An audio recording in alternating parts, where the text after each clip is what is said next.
எல்லாருக்கும் வணக்கங்க. உங்கள் எல்லாரையும் 666 மந்த்ரா யூடியூப் சேனல் வாயிலாக மறுபடியும் சந்திக்கிறதுல எனக்கு ரொம்ப ரொம்ப சந்தோஷம். தொடர்ந்து நம்மளுடைய சேனல் மூலமாக ஆன்மீகம் சார்ந்த எண்ணற்ற பதிவுகளை பதிவேற்றம் செய்து கொண்டிருக்கிறோம். உங்களுடைய மேலான ஆதரவும் நமக்கு தொடர்ந்து கிடைத்து கொண்டே இருக்குது. ரொம்ப சந்தோஷம். அந்த வகையில் இன்னைக்கு இந்த வீடியோவில் ஒரு வித்தியாசமான பதிவு, நிச்சயமாலும் பல பேருக்கு மகிழ்ச்சி அளிக்கக்கூடிய பதிவாக இது இருக்கும். என்ன அப்படின்னு பார்த்தீங்கன்னா, வரக்கூடிய மே மாதம் 4ஆம் தேதி அக்னி நட்சத்திரம் தொடங்கக்கூடிய நாள். சரிங்களா? எப்போ முடியுது அப்படின்னா, மே மாதம் 28ஆம் தேதி வரைக்கும் இந்த அக்னி நட்சத்திரமானது தொடர்கிறது. அதாவது மே மாதம் 4 to 28, டோட்டலாக 25 நாட்கள் அக்னி நட்சத்திர காலம் அப்படின்னு சொல்கிறோம். இந்த நாட்களில் மிகப்பெரிய ராஜயோகத்தை அடையக்கூடிய ராசினர் யாரார் அப்படிங்கிறத தான் இந்த வீடியோவில் நாம் பார்க்க போகிறோம். மிகப்பெரிய ராஜயோகம், இன்னும் சொல்லப்போனால் கோடீஸ்வர யோகத்தை இந்த ராசியினர் நிச்சயமாக அடைவார்கள். சொல்லுவாங்க இல்லையா, கட்டம் சரியாக இருந்தால் கட்டிலில் படுத்திருந்தாலும் யோகம் தூக்கிக்கிட்டு போகுமா. அந்த மாதிரி உங்களுக்கு நல்ல நேரம் வந்துடுச்சு அப்படின்னா எதுவும் பண்ணாமல் சும்மா படுத்துட்டு இருந்தால் கூட உங்களுக்கு அதிர்ஷ்டம் அடிக்குமா. அதனால் இந்த மே 4 இருந்து 28 வரைக்கும் இந்த இடைப்பட்ட காலத்துக்குள்ள இந்த ராசியினருக்கு மிக மிக மிக அற்புதமான காலகட்டம். மண்ணை தொட்டாலும் பொன்னாக மாறும் காலகட்டமாக இந்த அக்னி நட்சத்திர காலமானது இருக்குது. இவங்களுக்கு என்னென்ன மாதிரியான விஷயங்கள் செஞ்சால் நல்ல பலன், எதை தவிர்த்தால் நல்ல பலன் அப்படின்ட்டு நான் லைனாக சொல்கிறேன். முதல்ல இந்த அக்னி நட்சத்திர காலத்தில் நெருப்பின் அதிபதியான அக்னி தேவன் தன்னுடைய முழு பலத்தையும் வெளிப்படுத்தும் காலம் அப்படிங்கிறதுனால இந்த காலகட்டத்தில் நாம் சுபகாரியங்களை தவிர்த்தல் நல்லது.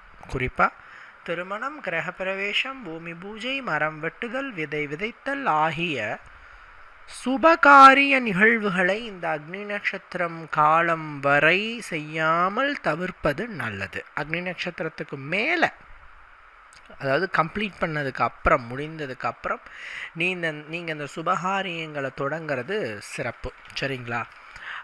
இந்த அக்னி நட்சத்திரம் காலகட்டத்தில் 2 ராசிகள் தன்னுடைய சொந்த வீட்டில் சஞ்சாரத்தை நிகழ்த்துது, செவ்வாய் மற்றும் சுக்கிரன். இந்த செவ்வாய் மற்றும் சுக்கிரனினுடைய சொந்த ராசி சஞ்சாரத்தால் மற்றும் ரிஷப ராசியில் ஏற்பட போகும் மாளவிய ராஜயோகத்தாலும் இந்த 4 ராசிக்காரர்களுக்கு அடிக்கிறது ஜாக்போட். நீங்கள் வெற்றி வாகை சூடுவது சத்தியம், உறுதி. என்ன சொல்ல போனால், இந்த அக்னி நட்சத்திர காலம் என்பது உங்களுடைய வாழ்க்கையின் அடுத்த கட்டத்திற்கான காலம். ஏன்னா ரிஷபராசியில் இந்த அக்னி நட்சத்திர காலத்தில் ஏற்படுற இந்த மாளவிய ராஜயோகம் அப்படிங்கிறது திடீர் பண வரவை கொண்டு வந்து சேர்க்கும்.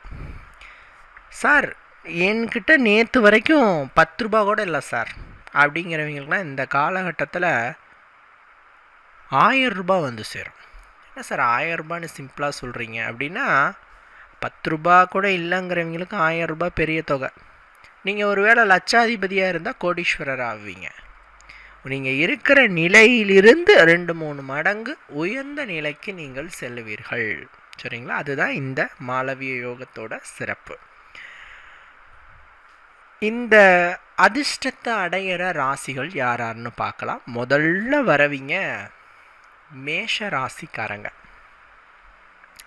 இந்த மேஷ ராசிக்காரங்களுக்கு மிக மிகப்பெரிய ஒரு அதிர்ஷ்டம் இந்த அக்னி நட்சத்திர காலத்தில் ஏற்பட போகுது. இன்னும் சொல்லப்போனால் அக்னி நட்சத்திர காலத்தில் வீடு, சொத்து, மனை வாங்குவதற்கு உண்டான ஒரு முகாந்திரம் அமையும். கரெக்டாக பார்த்து வச்சுருப்பீங்க, பேசி வச்சுருப்பீங்க, இல்லை முன்னாடி கூட பார்த்து வச்சுருக்கலாம். பணம் கொஞ்சம் ரெடி பண்ணுற மாதிரி இருக்கும். திடீர்னு பணம் வந்து உங்களோட கைக்கு வந்து சேரும். கரெக்டாக அக்னி நட்சத்திரம் முடிஞ்ச உடனே போயிட்டு கரையம் பண்ணிக்குவீங்க. என்ன சொல்லணும்னா, ஜோதிடத்தில் அசையாத சொத்துன்னு இதுக்கு பேர். அசையும் சொத்துங்கிறது கால்நடைகள், வண்டி வாகனங்கள், அதே இதெல்லாம் பார்த்திங்கன்னா அசைகிற சொத்து, உயிர் சொத்துன்னு சொல்கிறோம். வண்டி வாகனங்களுக்கு உயிர் இல்லை அப்படின்னாலும் அது வந்து அசையக்கூடிய சொத்து தான். நம்ம அதை எடுத்துகிட்டு போகிறோம் வரோம், கார், இதெல்லாமே அசையக்கூடிய சொத்து. அசையா சொத்துங்கிறது நிலம், வீடு, அதே மாதிரி நகை நட்டுகள், இதெல்லாம் அசையாத சொத்து, அப்படியே ஃப்ரீஸாக இருக்கிற சொத்துக்கள். இதை வாங்கிறதுக்கு யோகம் இருக்குது மேஷராசிக்காரங்களுக்கு. அதுக்கான முகாந்திரம், அதுக்கான அமைப்பு இந்த அக்னி நட்சத்திர காலத்தில் உண்டாகுது. இதை கேட்ட உடனே சில பேர் சொல்லலாம், எங்கே சார் வீடு வாங்குறது, எங்கே சார் நிலம் வாங்குறது, இன்றைக்கி விற்கிற விலைவாசிக்கு 1 கிராம் தங்கம் கூட வாங்க முடியல, நீங்கள் என்ன சார் இப்படி சொல்கிறீங்க அப்படின்னா, நேரம் நல்லா இருக்குங்க, தலைவிதி நல்லா இருக்குதுங்க, நீங்கள் ஏங்க கவலைப்படுறீங்க, வெயிட் பண்ணுங்க. இந்த அக்னி நட்சத்திரம் முடிகிற வரைக்கும் கொஞ்சம் அமைதியாக இருந்து தான் பாருங்களேன் என்ன தான் நடக்குதுன்ட்டு. கண்டிப்பாக நல்லது நடக்கும். மேசராசிக்காரங்கள் கண்டிப்பாலும் சொத்துக்கள் வாங்கியே தீருவீர்கள். பணி செய்கிற இடத்துல பதவி உயர்வு, ப்ரமோஷனுக்காக ட்ரை பண்ணிகிட்டு இருக்கேங்க அப்படின்னு சொல்கிறவங்களுக்கு ப்ரமோஷன் கிடைக்கும். பதவி உயர்வு கட்டாயம் உண்டு. உயர் பதவி, அதுவும் நீங்கள் நினைச்சதுக்கு மேலே ஒரு நல்ல உயர் பதவி உங்களுக்கு கிடைக்கும். ஸோ 2 அனுகூலம் உங்களுக்கு இருக்குது. சொத்து வாங்குவீங்க, உயர் பதவி கிடைப்பீங்க. நீங்கள் என்ன சார் பண்ணலாம் அப்படின்னு கேட்டால், சார் மேஷ ராசிக்கு அதிபதி யாருன்னா செவ்வாய் சார். செவ்வாயோட தெய்வம் யாருன்னா முருகப்பெருமான் சார். சார் முருகப்பெருமானோட நட்சத்திரம் கிருத்திகை நட்சத்திரம். கிருத்திகை நட்சத்திரத்தில் சூரியன் பயணப்படுற காலம்தான் அக்னி நட்சத்திர காலம். அப்போது அக்னி நட்சத்திர காலத்தில் நீங்கள் யாரை கும்பிடணும்? முருகனை கும்பிடணும். அருகில் முருகன் ஆலயம் இருக்குது அப்படின்னு சொன்னால் நீங்கள் போயிடணும். காலையிலையோ சாயங்காலமோ போயிட்டு 6 நெய் தீபங்கள் ஏற்றணும். அகல் விளக்கு எடுத்துகிட்டு போயிருங்க. போகும்போதே சின்ன விளக்கு இருந்தால் கூட பரவாயில்ல, கொஞ்சம் இந்த நெய் அப்படின்னு சொல்கிறச்ச இந்த கொஞ்சம் அப்படியே உறைஞ்சி போன மாதிரிலாம் நெய் விற்பாங்க, அதெல்லாம் யூஸ் பண்ணாதீங்க. நீங்கள் ஆவின் கூட யூஸ் பண்ணிக்கலாம் நெய்யில். இல்லை வீட்டிலையே சார் நாங்கள் பால் வாங்குகிறோம் சார், தயிர் போடுறோம் சார் அப்படின்னா அதை நீங்களே கூட நெய் தயார் பண்ணுங்கள், தப்பு இல்லை. சுத்தமான நெய்யில் நெய் தீபம் 6 தீபம் ஏற்றுங்க சார். டெய்லி ஏற்றணுமா? அக்னி நட்சத்திரம் ஸ்டார்ட் ஆன காலத்துலேருந்து முடிகிற காலம் வரைக்கும் ஏற்றணுமா? நல்லதுங்க ஏற்றனா. என்றைக்குமே பூஜையும் பரிகாரமும் வழிபாடும் வீணாகாது சார். டெய்லி ஏற்ற முடியாது சார். இந்த அக்னி நட்சத்திர காலத்தில் வர செவ்வாய்க்கிழமைகளில் ஏற்றுங்க, வெள்ளிக்கிழமைகளில் ஏற்றுங்க, சிறப்பு. சரிங்களா? தோஷ நிவர்த்தியும் ஆகும். குறிப்பாக செவ்வாய் தோஷம் இருந்தால் நீங்கும். சரிங்களா? ஸோ மேஷ ராசிக்கான பலன் இது. ரைட். அடுத்து 2வது ராசி யாருங்க? ரிஷப ராசிக்காரங்க. ஏன்னா இந்த மாளவிய யோகம் எந்த ராசியில் ஏற்படுது? ரிஷப ராசியில் ஏற்படுது. இந்த மாளவிய யோகம் ரிஷப ராசியில் ஏற்படுறதுனால ரிஷப ராசியில் பிறந்த குழந்தைகள், பிறந்த மனிதர்கள் யாராக இருந்தாலும் அவர்களுக்கு அடிக்கிறது ராஜயோகம். மற்றும் சுக்கிரனின் சொந்த ராசி சஞ்சாரமாகப்பட்டது உங்களுக்கு மேலும் அதிர்ஷ்டத்தை கொடுக்குது. என்ன மாதிரி சார் அதிர்ஷ்டம் கிடைக்கும் அப்படின்னா, சார் அக்னி நட்சத்திரம் முடியறதுக்குள்ளே நீங்கள் இத்தனை நாள் எதுக்காக முயற்சி பண்ணிகிட்டு இருந்தீங்களோ அந்த காரியம் வெற்றி ஆகுது சார். எழுதி வச்சுக்கோங்க சார். ஒரு வெள்ளை பேப்பர் இருந்தால் எழுதி வச்சுக்கோங்க. சொல்கிறது நடந்து தீரும், கட்டாயம் நடக்கும். இந்த அக்னி நட்சத்திரம் முடிவதற்குள் ரிஷப ராசிக்காரங்களுக்கு என்ன இத்தனை காலம் நினச்சிட்டு இருந்தாங்களோ அது நடக்கும் சார். நான் பெரிய ஆசையாக நினச்சேனே, நான் வீடு வாங்கணும்னு நினச்சேன் 50 லட்ச ரூபாய்க்கு, அதுக்காக நான் முயற்சி பண்ணிக்கிட்டு இருக்கிறேன். அதாவது ஆசைப்படுறது தப்பு இல்லை, அந்த ஆசைக்கு நீங்கள் முயற்சி பண்ணிக்கிட்டு இருக்கீங்களான்னு முக்கியம். நான் முயற்சியும் பண்ணிக்கிட்டு இருக்கேன், அதுக்கு நான் ஆசைப்பட்டுட்ருக்கேன். அப்படிங்கும்போது அது நிறைவேறும். முயற்சி கைகூடி வெற்றி கிடைக்கும். வெற்றியை கொடுக்கும் காலம் அக்னி நட்சத்திர காலம். சார் மாளவிய யோகம் வந்தது அப்படின்னாலே பணம் சேரும் சார், சொத்து சேரும் சார், வண்டி வாகனம் வாங்குவீங்க, நகை வாங்குவீங்க, எல்லா விதமான சுகபோகங்களும் உங்களுக்கு கிடைக்கும். சுக்கிரன் யாருன்னா சுகபோகங்களின் அதிபதி. இந்த மாளவிய யோகத்தில் பார்த்தீங்கன்னா கண்டிப்பாக நிதி நிலைமை உயரும். ரிஷபராசிக்காரங்க அதை கேட்டுட்டு, எங்கே சார் நீங்கள் வேறு ஆத்திரத்தை கலப்புறீங்க, ஏற்கனவே தொழிலில் ரொம்ப ரொம்ப ரொம்ப முடக்கமாக இருக்குது, நஷ்டமாக இருக்குது, நீங்கள் வேறு அப்படின்னு சொன்னால், தயவு செய்து நீங்கள் துவண்டு விடாதீர்கள்.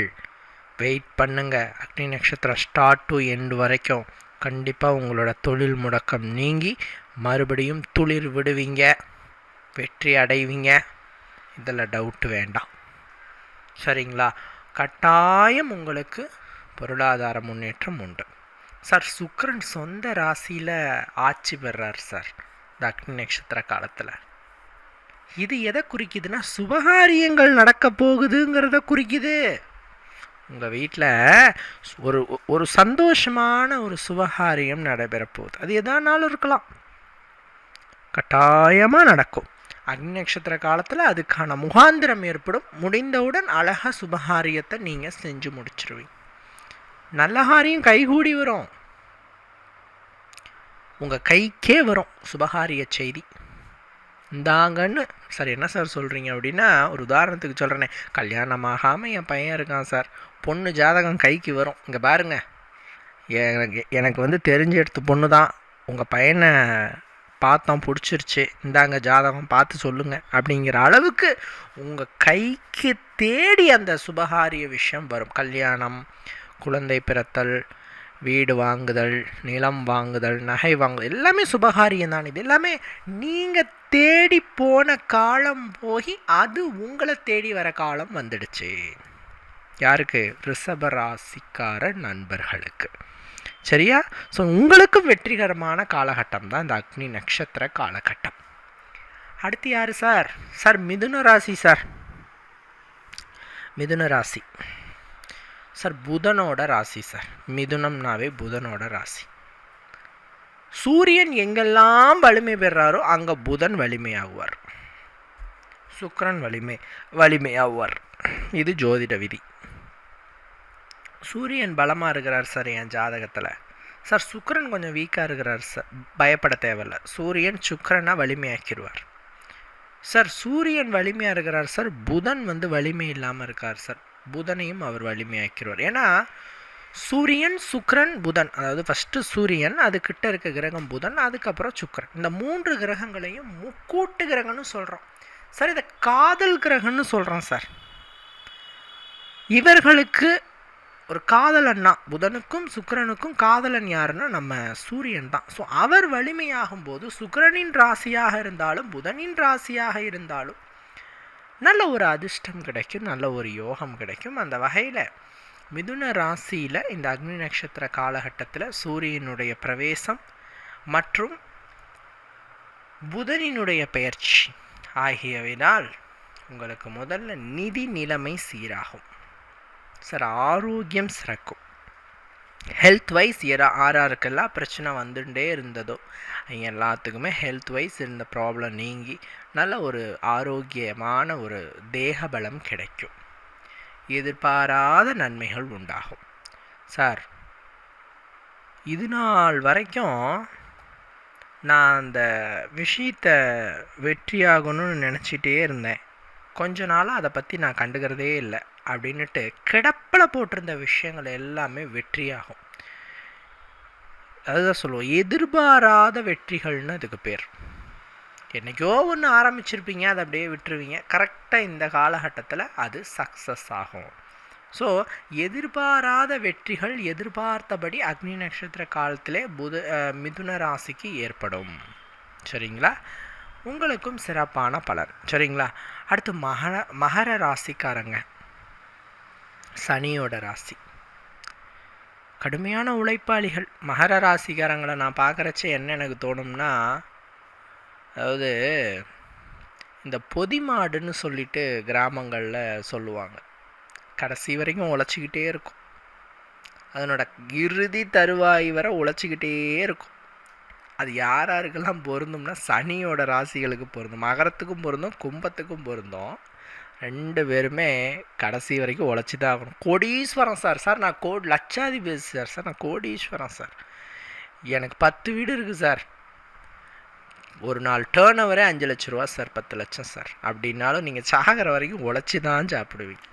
உழைச்சிக்கிட்டே இருக்கணும் உங்களோட வாழ்க்கையில். ஏன்னா சனி எப்பயுமே சோம்பலாக இருக்க மாட்டார். ஏதாவது ஒரு வேலையை செஞ்சுக்கிட்டே இருப்பார். கிரகங்களில் ஆக்டிவான கிரகம்னா சனி. 7.5 சனி வந்த உடனே செக் வைக்குது. 7.5 சனி முடிய முடிய முடிய முடிய நல்ல பலன்கள் எல்லாம் கொடுத்துக்கிட்டே இருக்குது. ஸோ மற்ற கிரகங்கள் மாதிரி ஒரு பலனை தாமதமாகவோ அல்லது அந்த பலனை குறைவாகவோ அல்லது மிகுதியாகவோ கொடுக்குற குணம் சனிக்கு கிடையாது. கொடுத்தா கொடுத்துருவோம். உங்களுக்கு என்ன இதுதான் விதிக்கப்பட்டது, டப்புன்னு தான் பிடிச்சிக்கோ. இன்னைக்கு காலையில் 10 மணிக்கு வானா 10 மணிக்கு வரவர் சனி. அந்த மாதிரி டைப். அவரோட குணத்தினை பெற்றவங்க தானே மகர ராசியும் கும்பராசியும். அப்போது அந்த உழைப்பு இல்லாமல் இருக்குமா? கட்டாயம் இருக்கும். அதன்படி பார்த்தோம்னா மகர ராசிக்காரங்களுக்கு மிகப்பெரிய ராஜயோகம் இந்த அக்னி நட்சத்திர காலத்தில். சார் உழைப்பு டபுள் ஆகும் சார், அதன் மூலமாக வருமானம் டபுள் ஆகும். உங்களுக்கு எதிர்பாராத வெற்றி, அதிர்ஷ்டம், எங்கேருந்தோ பணம் வருது அப்போல்லாம் நான் சொல்ல மாட்டேன். நீங்கள் உழைப்பீங்க, உழைக்கிறதுக்கு வருமானம் வரும், அந்த வருமானத்தில் எல்லாத்தையும் வாங்குவீங்க. அந்த மாதிரி டைப் ஆளுங்க தான் நீங்கள். ஆக மகர ராசிக்காரங்களுக்கு உழைப்பு 2 மடங்காக அதிகரிக்கும். அதன் மூலமாக 2-3 மடங்கு அதிரடி லாபம் கிடைக்கும். இதன் மூலமாக உங்களுடைய தொழில், வேலை ஆகியவை சிறப்பாக அமையும். சரிங்களா? ஸோ மகர ராசிக்காரங்களுக்கு தொட்டதெல்லாம் பொன்னாகும் காலம் இந்த அக்னி நட்சத்திர காலம். சரிங்களா சார்? இந்த 4 ராசிக்காரங்க தான் சார் அந்த அக்னி நட்சத்திரம் ஸ்டார்ட் டு எண்ட் பாயிண்ட் வரைக்கும் நல்ல பலன்கள் அடையக்கூடிய ராசிகள். இவங்க நான் மேஷ ராசிக்கு சொன்ன மாதிரி முருகன் வழிபாட்டை மற்ற 3 ராசிகளும் செய்யுங்கள். சிறப்பான பலன் உண்டு. நல்ல ஒரு அனுகூலமான பலன்கள் உங்களுக்கும் கிடைக்கும். சரிங்களா? எல்லாத்துக்குமே முருகன் வழிபாடு. சரிங்களா? சரி, என்னதான் யோகம் கிடைச்சாலும் சூரியனுடைய பயணம் 3 நட்சத்திரத்தில் நிகழுது. இந்த 3 நட்சத்திரமும் மேஷம் ரிஷபத்தில் இடம்பெறுது. சொல்லணும்னா பரணி 3ஆம் பாதம், பரணி 4ஆம் பாதம், கிருத்திகை 1ஆம் பாதம், 2ஆம் பாதம், 3ஆம் பாதம், 4ஆம் பாதம், ரோஹிணி 1 பாதம். இந்த நட்சத்திர பாத நண்பர்களுக்கு இந்த அக்னி நட்சத்திர காலத்தில் அனுகூலமான பல நல்ல விஷயங்கள் நடந்தாலும் கூட நீங்கள் சில விஷயங்களில் உஷாராக இருக்கணும். நீங்கள் கொஞ்சம் தெளிவாக இருக்கணும். எந்த விஷயங்கள்னால் பணம் தொடர்பான விஷயங்களில் தெளிவாக இருக்கணும். மேஷராசியும் ரிஷபராசியும் நான் நட்சத்திர வைஸ் பாத வைஸ் சொல்லிட்டேன்.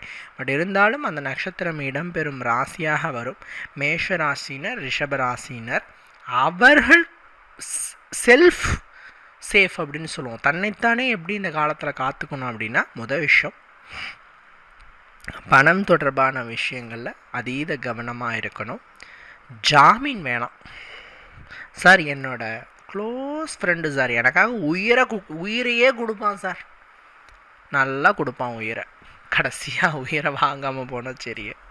ஏன் நான் சொல்கிறேன்னா, அக்னி நட்சத்திர காலத்தில் ஜாமீன் போடுவதை தவிர்க்க வேண்டும். ஜாமீன் போடக்கூடாது. பணம் தொடர்பான விஷயங்களில் நாம் கைமாற்றம் செய்யும்போது ரொம்ப கவனமாக இருக்கணும். 1 லட்சம் 2 லட்சம் ஃப்ரெண்டுக்கு அனுப்புகிறேன், கடன் கேட்டிருந்தான். இல்லை ஒரு தொழிலில் புது தொழில் ஸ்டார்ட் பண்ணுறேன், ஒரு 10 லட்ச ரூபா இன்வெஸ்ட்மெண்ட் பண்ணுறேன், கொஞ்சம் கவனமாக இருங்க. பணம் தொடர்பான விஷயங்களில் கவனம். ஜாமீன் போட வேண்டாம். வீண் சண்டை வேண்டாம். வீண் விவாதமும் வேண்டாம். இந்த வார்த்தை போர்லாம் வேண்டாம். பேசாமல் இருங்க. மதிப்பு இல்லாத இடத்துல அமைதியாக இருக்கிறது தான் மிகப்பெரிய ஒரு ஆயுதம். அமைதியாக இருக்கணும். நம்மளுக்கு அங்கே மதிப்பு இருந்தால் பேசணும், மதிப்பு இல்லைன்னா கம்முன்னு இருந்துக்கணும். வேலை செய்கிற இடத்துல கொஞ்சம் முன்ன பின்ன இருக்குது சார் அப்படின்னா கொஞ்சம் அட்ஜஸ்ட் பண்ணி போங்க, அப்புறம் பார்த்துக்கலாம். கொஞ்சம் அட்ஜஸ்ட் பண்ணுங்கள், ஒன்றும் தப்பு கிடையாது. சரிங்களா? பனை மரமாக இருந்தால் ஒரே வெட்டில் வெட்டி போட்டுருவாங்க, முருங்கை மரமாக இருந்தால் கொஞ்சம் கொஞ்சமாக ஒடிச்சிட்டாவது போவாங்க. அதனால் கொஞ்சம் அட்ஜஸ்ட்மெண்ட் பண்ணுங்கள். வாழ்க்கையில் தண்ணி மாதிரி நாம் வாழணும். தண்ணியை நீங்கள் தரையில் விட்டீங்க அப்படின்னு சொன்னால் ஸ்ட்ரெயிட்டாக போகணுன்னு ஆசைப்பட்டு அது போகிற இடத்துக்கு போய் சேராது. அது எங்கே மேடு பள்ளம் இருக்குதோ அதுக்கு தகுந்த மாதிரி வளைஞ்சி நெளிவு சொலிவு கண்டு போனால் தான் அது கடலில் போய் சேரும், இல்லை எங்கே போகணுமோ அங்கே போய் சேரும். தண்ணி மாதிரி தான் வாழ்க்கை. அதனால் கொஞ்சம் நெளிவு சொலிவை கற்றுக்கிற காலம் இந்த அக்னி நட்சத்திர காலம் உங்களுக்கு இந்த ராசிக்கு, மேஷம் ரிஷப ராசிக்கு. மற்றபடி அனைவருமே நான் முன்னாடி சொன்ன மாதிரி முருக வழிபாடு செய்கிறது ரொம்ப நல்லது. தீபமேற்றி முருகனை பிரார்த்திக்கிறச்சே ரொம்ப நல்ல பலன்கள் கட்டாயமாக கிடைக்குங்கிறதுல டவுட்டு எதுவுமே கிடையாது. முடிஞ்ச அளவுக்கு முருகனுக்கு இந்த அக்னி நட்சத்திர காலத்தில் இந்த ராசினர் அபிஷேகம் பண்ணுறது ரொம்ப நல்லது. பால், தயிர், தேன், நெய் இந்த மாதிரியான திரவியங்களை வச்சு அபிஷேகம் பண்ணுறச்சு ரொம்ப நல்ல பலன் கிடைக்கும். சரிங்களா? இவ்வளவு நேரம் பொறுமையாக இந்த வீடியோவை பார்த்தமைக்கு ரொம்ப நன்றிங்க. தொடர்ந்து நம்ம சேனலில் உங்களோட ஆதரவு இருந்துகிட்டே இருக்கணும். மற்றும் ஒரு வீடியோவில் உங்களை நான் சந்திக்கிறேன். நன்றி, வணக்கம்.